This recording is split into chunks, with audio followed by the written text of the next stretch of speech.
Welcome to Nerd Blurb. Steve, ever since the Mark III has come out, he is even more into photography than before. Oh my God. He's on a mad tear.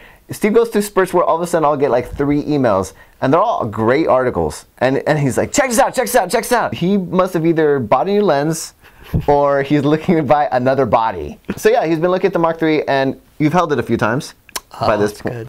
It is. I played with that NEB. But in my hand, it feels like it belongs there. It's a little chunky, but that's all right. It's good times. So with Steve's newfound love of the Mark III, he's also looking at more articles on how to make his photography better in general. A theory that we've read up on is exposing to the right. Yeah, ETTR. Yeah.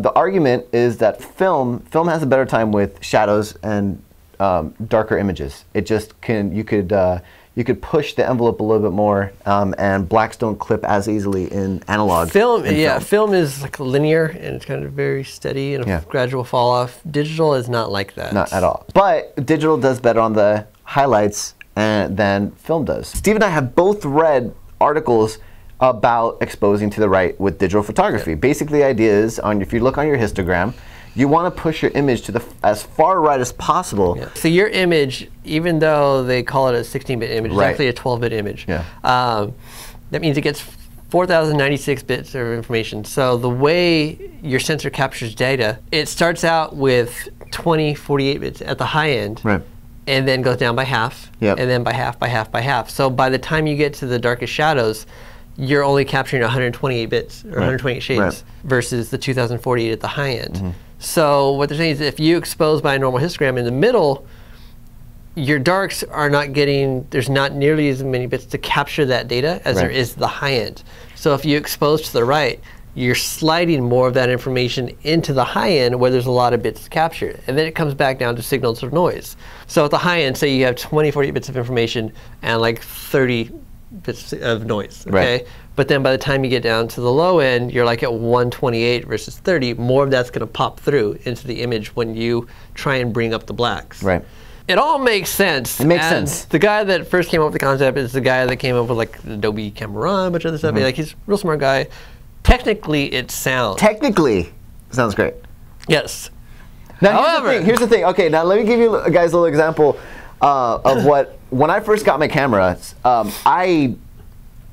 one of the first things you learn right off the bat is you increase ISO, you increase noise. Yep. First thing. So I was anal and completely nuts about keeping the ISO as low as possible. So I was doing everything in my power to push everything to the left. And I, for first maybe 6 months. I underexposed like motherfucker. Oh yeah, it is horrible. Yeah. And only in the last, I would say, and I think I've talked about this on the podcast before, I've been trying to get out of that rut where I've done tests where I've purposefully kept the ISO low where I would normally do it, and then taken, and just for shits and giggles, from going to 800 to 1600, because when you start going to the 1600 range with our cameras, you start introducing a lot of noise. 800 is still kind of the sweet spot for getting a nice bright picture. And you notice that there's definitely a gamma change. It's harder to get really nice color. Yeah. Even though you have maybe a little bit extra noise, when you start bumping up exposure and doing this and that, you really start destroying your picture to get it to the same place that you would have if you just exposed it at 1600 to begin with. Up until when we were shooting stuff this weekend to test around with it, I was always shooting like under 1 2/3, depending on what we were shooting, something like that. And also because of how I'd read the highlights and whatnot, like, you know, like the castle at Disneyland, like the pink part, the pink, you can't get that to be properly exposed and see anything else in the goddamn frame. It's just, there's no way unless you HDR it or something. HDR of that, I've tried it, still doesn't look good. Really? Well, I tried, and we could go through that part in a minute. But okay, so Steve and I both established exposed to the right. Yep. We're confident in our theory. I will let you know how it goes next week, because yesterday we went, last night we went, and I purposely blew out everything. Not so that it's so jacked up, but all my stuff looks like I'm a first day shooter on manual mode. But I did not purpose. There's a couple that actually look really promising, where I'm like, you know what, that's not bad.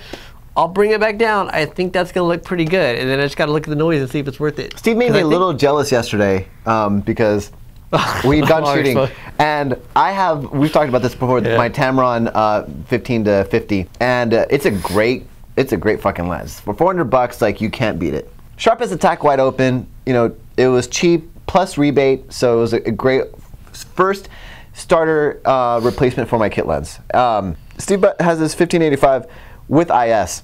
Yeah, now it's a slow lens. It's 3.5 to 5.6. He had his lens with no IS, and I had my lens with no IS. Yeah. And we shot the same pictures, same shutter speed and everything. And his hands are so goddamn tweaky that it just was a blurry fucking mess. Not, at a decent, realistic shutter speed, I could not do it. Well, you guys know the ratio. I had the to ratio go is at least a stop faster, I think, than you to get something that looked comparable. Okay. Right. I mean, and the ratio is, if you guys know, if you're shooting at the millimeter length of your focal length, that's what you should be. That's the fraction you should be shooting. Yeah. So if you're at 30 millimeter, you should be shooting at a 30th of a second. If you're at 600 millimeters, you should be shooting. Although that's for full frame though, right? Not for crop. Don't we have to multiply that by 1.6? Kind of the same. It depends on how sturdy your hand is, because it's kind of variable. Pretty sure that works for me. That I'm probably about 1/80th for my prime. My 50 prime. Yeah. And I could see my hand's a little sturdier, so I could shoot at a 50th or a little bit lower. That's actually sometimes lower. And then Steve gets IS on his lens. And this one's this shit is magic. Yeah. Like, I don't know what it is, but they say a compensation of about 4 stops. They tested with people with palsy or something like that, because holy shit. Yeah, last night I probably have a couple keepers in there that were shot at like a quarter second. A quarter second. Mind you, sun's gone down. It's blackout. Yeah. And Steve's able to shoot that shit. That's why I still use that lens over my Sigma 2.8, because even the Sigma 2.8 wide open with IS, I still get a better rate of keepers with the 1585. I had the 24 to 105. But on ours, that'd be too long for me. See, I think I would be okay with it. I like having 24 is. It's not that bad. Put your Sigma on 24 and tell me you love that everywhere you go. I used to walk around with a 50. That would be my walk around lens, just to play with it. 50's rough. 50's rough. 50's rough. I took it to Universal. You used to doesn't mean you had to. No, and it was not fun sometimes. I used to take. I went with a 50 to Universal. Kathy gets the idea. I'll take the 50. I'm like, really? You know what happens? You take the 50. You bitch that you have to be 30 feet behind me to get the thing shot. Yeah. No, well, I went with Betty's niece and Betty to Universal Studios. And I swear to God, there was a point where I couldn't even take a picture of them, because I had to take a picture of her niece, which is like 3 feet tall, and then the character that's 11 feet tall. And I'm like, oh shit, come on, really? Yep. That's why Kathy wants to buy the 35. So we're in the middle of testing, and I don't speak for Steve here, but I was totally underexposing in a horrible way, just to be able to keep the ISO down, because I didn't see the major ramifications of increasing the exposure in Lightroom versus just turning on the ISO. So that I didn't understand that kind of relation. So now I'm a little bit more liberal with turning up the ISO versus keeping my histogram lower.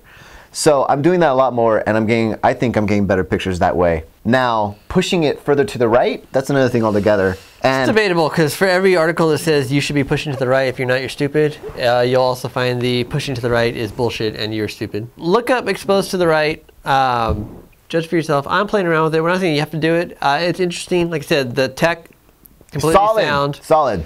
It's not hard to do, because I already screw around with stuff in Lightroom anyways. If you're that person that just takes a picture and just goes, not for you, because you'd have to tweak literally like every shot you want to keep. Yeah. And that's another problem, is if you guys shoot JPEG, this is not a good situation to be in, because you want to expose as closely as you want it to look when you shoot in JPEG. So this is really for the people that plan to tweak every picture. I was telling Steve, I was like, I've been exposing to the right, but the shitty part is that you literally have to take everything in Lightroom and just do like either a general preset to bring everything kind of down and even it out. Yeah. I mean, really, just at least at the most basic level, just take exposure, slide it back some, and then start working from there. Yeah.